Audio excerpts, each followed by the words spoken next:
హైడ్రా దూకుడుపై స్పందించడానికి మనతో పాటు సామాజిక కార్యకర్త ప్రొఫెసర్ గాలి వినోద్ కుమార్ ఉన్నారు. అన్న ఏంటి హైడ్రా ఒక్కొక్కరికి ఒక్కొక్క తీరుగా వ్యవహరిస్తుంది. కొందరికేమో డబ్బున్న వాళ్ళకోలాగా, పేదవాళ్ళకోలాగా ఎట్లా వస్తున్నారు? అంటే ఇది నేను హైడ్రాను హైడ్రామాగా చూస్తా. ఎందుకు చూస్తా అంటున్నానంటే ఏమది దీనికి ఒక పాలసీ మేకింగ్ లేకుండా ఎప్పుడైనా ఒక విధానపరమైన నిర్ణయాలు జరగాలంటే విధానం ఉండాలి, ఒక పాలసీ ఉండాలి. ఇంతవరకు హైడ్రాకు ఒక పాలసీ లేదు, స్పష్టమైన పాలసీ లేదు. ఒక విధానపరమైన పాలసీ లేకుండా రేపు సుప్రీంకోర్టులో దీని మీద కేసులు వేస్తే నీ పాలసీ ఏంటిదో అడుగుతుంది కదా, ఏ పాలసీ ప్రకారంగా నువ్వు చేసినామని అడుగుతుంది కదా. చెరువులను కాపాడడం దాన్ని ఎవరైనా స్వాగతిస్తారు.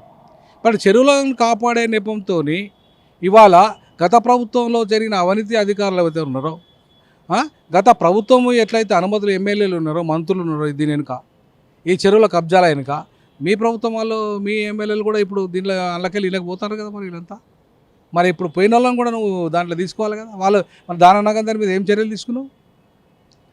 ఆయన పాత్ర ఏం లేదా? ఆయన సొక్క పూసనా? అట్లాగే ఇవాళ ఎవరైతే రేవంత్ రెడ్డి గారి ప్రభుత్వంలో అధికారులు ఉన్నారో, ముఖ్యంగా నవీన్ మిట్టల్ లాంటి వాళ్ళు, తర్వాత ఇంకా రకరకాల వాళ్ళు బీహార్ నుండి వచ్చిన వాళ్ళంతా కూడా వాళ్ళంతా ఉన్నారు కదా. వీళ్ళంతా సొక్క పూసలా, శుద్ధ పూసలా మన తెలంగాణ భాషలో చెప్పాలంటే? మరి వాళ్ళందరినీ ఎక్కడ సంఘాలు పెట్టుకున్నావు నువ్వు? మరి హైడ్రా పేరు మీద కొన్ని అంటే చూడడానికి మాత్రం మనకు ఎట్లా కనపడుతుంది అంటే హైడ్రా అరే అంత అద్భుతం, పెద్ద గొప్ప రేవంత్ రెడ్డి అంత అద్భుతమైన పనులు చేస్తారు అనుకుంటారు. మరి త్రిపుల్ పేరు మీద ఇవాళ ఇంతమంది దళితుల భూములు పోతున్నాయి. గతంలో మీరు 12 లక్షల ఎకరాల భూములను, దళితుల భూములను కబ్జా చేశారు. వాళ్ళ మీద చర్య ఏం జరిగింది? మరి గత ప్రభుత్వంలో 12 లక్షల ఎకరాల భూమి, దళితుల భూమి కబ్జా అయింది. మరి దాని మీద ఏ హైడ్రాలు పనిచేస్తలేవు? ఎందుకు పనిచేస్తలేవు?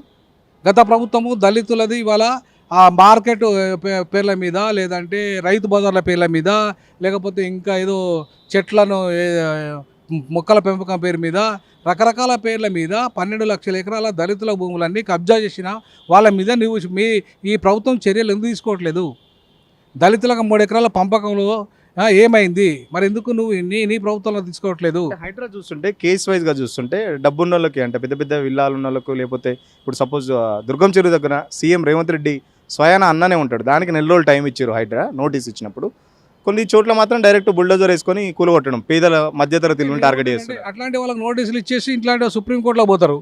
సుప్రీంకోర్టు మేము తెలిసిదాకా వద్దంటది, అది అట్లనే ఆగిపోతుంది, వాళ్ళు అన్నది అట్లనే ఆగిపోతుంది. లేదంటే బడా ఎవరైతే భూ కబ్జాదారులు ఉన్నారో, ఇప్పుడు ఇదే రేవంత్ రెడ్డి గారు గతంలో మై హోమ్స్ రామేశ్వరరావు గారి మీద మొత్తం కూల్చేస్తా అన్నాడు. నేను మా ప్రభుత్వం వస్తే పూర్తిలో మొత్తం ఎన్ని వేల ఎకరాలు అయితే ఆయనకు పోయినాయో, దళితుల భూములు కానీ పేదల భూములు కానీ పోయినాయో కక్కిస్తా అన్నాడు. మరి ఇలా మొత్తం లక్షల కోట్ల విలువ చేసే విలాలు వెలిసినాయాడా? మరి ఏం జరగలేదు కదా. ప్రభుత్వం వచ్చి ఇప్పటికీ 9 నెలలు అయిపోయింది కదా, ఏం జరగలేదు. మై హోమ్ రామేశ్వరరావు మీద ఏం జరగలేదు కదా. మరి ఎందుకు జరగలేదు? అదే ఆయనే కదా మొత్తం. మీరు ఒకసారి యూట్యూబ్ ఓపెన్ చేస్తే మై హోమ్ రామేశ్వరరావు మీద ఆయన టీడీఎల్పీ లీడర్గా ఉన్నప్పుడు మాట్లాడిండు. తర్వాత కాంగ్రెస్లోకి వచ్చి ఆయన పిసిసి ప్రెసిడెంట్గా మాట్లాడిండు, టీపీసీసీ ప్రెసిడెంట్గా మాట్లాడిండు. మొన్నటిదాకా అంటే ముఖ్యమంత్రి కాకముందు దాకా మాట్లాడిండు. మరి ముఖ్యమంత్రి అయిన తర్వాత ఎందుకు మాట్లాడతలేడు? ఏమైంది? నువ్వు ఎందుకు మాట్లాడతలేవు? ఇప్పుడు మై హోమ్ రామేశ్వరరావు దాంట్లో చెరువుల కబ్జా అయినది ఏం లేవా? లేకపోతే బడా వాళ్ళ దగ్గర ఏం లేవా? కేవలం పాపం కొంతమంది ఎవరో దాంట్లో అంటే ఏం రాజకీయ పలుకుబడి లేని వాళ్ళు, వాళ్ళంతా కూడా ఇవాళ వాళ్ళను కూల్చేసి దాని పేరు మీద నేను చేస్తున్నానని చెప్పేసి మొత్తం మిగతా ఇప్పుడు ఒక్క చెరువు కాదండి, 15,000 చెరువులు కబ్జా గురయ్యాయి అని చెప్పేసి హైడ్రాని అన్నది, మనం అంటలేండి ఆ మాట. సో 15,000 చెరువులలో నువ్వు ఇప్పటిదాకా చేసిన చెరువులు ఎన్ని? అందులో ఎంతమంది మీద యాక్షన్ జరిగింది? దాంట్లో కాంగ్రెస్లో ఉన్న వాళ్ళు, తర్వాత ప్రభుత్వ పెద్దలు, మంత్రులు, ఎమ్మెల్యేలు, ఎంపీలు, తర్వాత టీఆర్ఎస్ నుండి ఇళ్ళకు వచ్చిన వాళ్ళందరి మీద ఎంత చర్య జరిగింది? అధికారులు మీద ఎంత చర్య జరిగింది? ఏదో అనామకులు, పాపం ఎవరో కొంతమంది అనామకులు ఉంటారు, పెద్ద ఇన్ఫ్లుయెన్స్ ఉండదు, ఏదో ప్రభుత్వం దగ్గరికి అధికారుల దగ్గర పోయి కొంత లంచాలు పడేసి తెచ్చుకొని పర్మిషన్ తెచ్చుకొని వేసిన వాళ్ళు ఉంటారు. అట్లాంటి వాళ్ళని కొలగొడుతున్నాడు ఆయన. అదే నీకు నీ ప్రభుత్వంలో ఉన్న వాళ్ళని, నీ ప్రభుత్వంలో మంత్రులకు కూడా ఉన్నాయి వాటాలు, నీ ప్రభుత్వంలో ఎంపీలకు ఎమ్మెల్యేలకు కూడా వాటాలు ఉన్నాయి, నీ ప్రభుత్వంలో ఉన్న అధికారులకు వాటాలు ఉన్నాయి. మరి వాటన్నిటి మీద హైడ్రా యాక్షన్ తీసుకుంటే స్వాగతిద్దాం అందరం. అంతేగాని కొంతమంది మీద చర్యలు తీసుకొని తన ప్రభుత్వాల మీద ఉన్న వాళ్ళ చర్య తీసుకోకపోతే దీన్ని హైడ్రా అంటారు కదా. అంతే కదా. ఇప్పుడు దీన్ని సుప్రీంకోర్టు దాకా తీసుకెళ్ళిన తర్వాత సుప్రీంకోర్టు ఏం చెప్తుంది, మీరు ఆపండి, మీకు అసలు మీ పాలసీ ఏముందని అడుగుతుంది. పాలసీని రూపొందించకుండా, చట్టం చేయకుండా అంటే అదే సుప్రీంకోర్టు గైడ్ లైన్స్ ఉన్నాయి, చెరువులను కానీ నాలాలను కానీ ఆక్రమిస్తే ఎలాంటి నోటీసులు కానీ ఎలాంటివి లేకుండా మేము డైరెక్ట్ వచ్చి కూల్ చేయొచ్చు అని చెప్పేసి హైడ్రా చెప్తున్నాయి. దానికి సంబంధించి ఉన్నాయి. దానికి ఇప్పుడే కాదు, ఎప్పుడో ఉన్నాయి, ఎప్పటి నుండో ఉన్నాయి. నేనేమంటానంటే దానికి హైడ్రానే ఉండాల్సిన అవసరం లేదండి. హైడ్రాని కొత్తగా పెట్టాల్సిన అవసరమే లేదు. కూల్చివేయడానికి మున్సిపాలిటీ లేదా? మున్సిపాలిటీలో అధికారం లేదా? కూల్చివేయడానికి నీకు మిగతా ఎవరైతే అధికారులు ఎంఆర్ఓకి లేదా అధికారం? ఇప్పటిదాకా కూల్చేయలేదా? కూల్చేయలేదా? చేసారు కదా, గతంలో కూడా కూల్చేసారు కదా. ఎంఆర్ఓకి అధికారం ఉంటుంది, నీకు మిగతా ఎవరికి మున్సిపాలిటీ అధికారులకు అధికారం ఉంటుంది, తర్వాత రెవెన్యూ వాళ్ళకి అధికారం ఉంటుంది, చాలామందికి అధికారం ఉంటుంది. ఆల్రెడీ అధికారాలు ఉన్నాయండి. సుప్రీంకోర్టు ఎప్పుడో గైడ్లైన్స్ కూడా ఇచ్చింది. అట్లాంటి అక్రమాలకు కూల్చేయండి, అనుమతి ఇవ్వగలదు అని చెప్పింది. మరి ఇవన్నీ ఎట్లా జరిగినాయి? గత ప్రభుత్వం కాంగ్రెస్లో ఎట్లా జరిగినాయి, ఇప్పుడు బీఆర్ఎస్లో టీఆర్ఎస్లో ఎట్లా జరిగినాయి? ఇప్పుడు మీ ప్రభుత్వం ఏం జరుగుతలేవా? మీ ప్రభుత్వంలో ఏం జరుగుతలేవా? మరి మీ ప్రభుత్వం చిత్తశుద్ధి ప్రభుత్వం అయితే దళితులకు సంబంధించిన లక్షలాది ఎకరాల భూములను కబ్జా చేసిన వారిని మీద కూడా చర్యలు తీసుకోమని చెప్పండి. వాళ్ళ భూములు వాళ్ళకి పంచిమని చెప్పండి. అంటే ఇప్పటికే ప్రతిపక్షాలు కూడా ఆరోపిస్తున్నాయి, హైడ్రా కేవలం ప్రతిపక్షాలను బెదిరించి లేకపోతే ఎమ్మెల్యేలను గుంజుకోవడానికి, ఇష్యూస్ని డైవర్ట్ చేయడానికి అని చెప్పేసి ప్రతిపక్షాలు కూడా ఆరోపిస్తున్నాయి. నిజమేనా? తప్పకుండా జరుగుతుంది. అసలు హైడ్రా తెచ్చినా దానికోసం అనే ఒక ఆరోపణ ఉంది.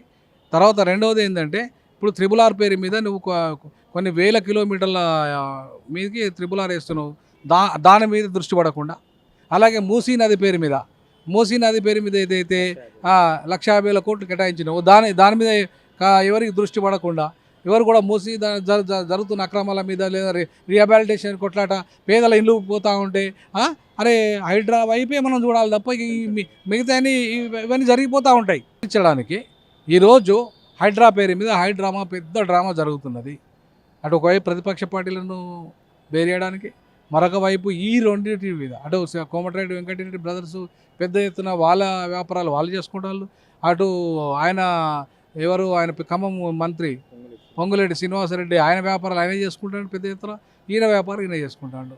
అంటే ఈ ముగ్గురు రెడ్లు తన వ్యాపార ప్రయోజనాల కోసం వాళ్ళ వ్యవహారాలు వాళ్ళు చేస్తున్న క్రమంలో హైడ్రా హైడ్రామా జరిగితే ఈ దృష్టి అంతా అటు పడకుండా త్రిబుల్ పేరు మీద వేలాది ఎకరాలు ఇవాళ చాలామంది పేదలు బడుగు బలైన వర్గాలే పోతున్నాయి. అక్కడ రీహాబిలిటేషన్ సమస్య మీద, అక్కడ వాళ్ళ భూముల సమస్య మీద చర్చ జరగద్దు. అట్లాగే మూసీ నది పరివాహక ప్రాంతం పేరు మీద దాన్ని పేదల గుడిసెలన్నీ పోతాయి.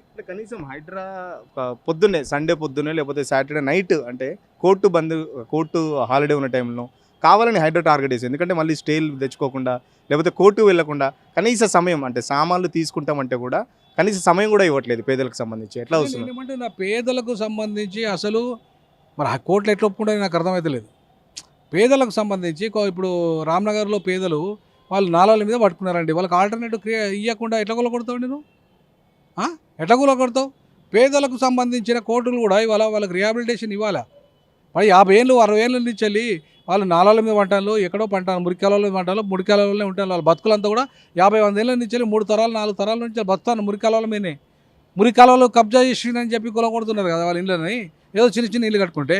మరి వాళ్ళకు రిహాబిలిటేషన్ లేకుండా వాళ్ళు జీవించే హక్కును మరి కాలరాస్తున్నట్టే కదా. మరి కోర్టులు ఈ విషయంలో సీరియస్గా యాక్షన్ తీసుకోవాలి కదా. సరే డబ్బులున్న వాళ్ళని ఇప్పుడు ఎన్కన్వెన్షన్ విషయంలో మీరు వెనక్కపోయినారు, ఎన్కన్వెన్షన్ విషయంలో మీరు వెనక్కపోయిన నాగార్జున కూలగొడతానంటే ఆయన కోర్టు పోయి తెచ్చుకోగలరు. మరి పేదలంతా కోర్టు పోయి తెచ్చుకోగలుగుతారా?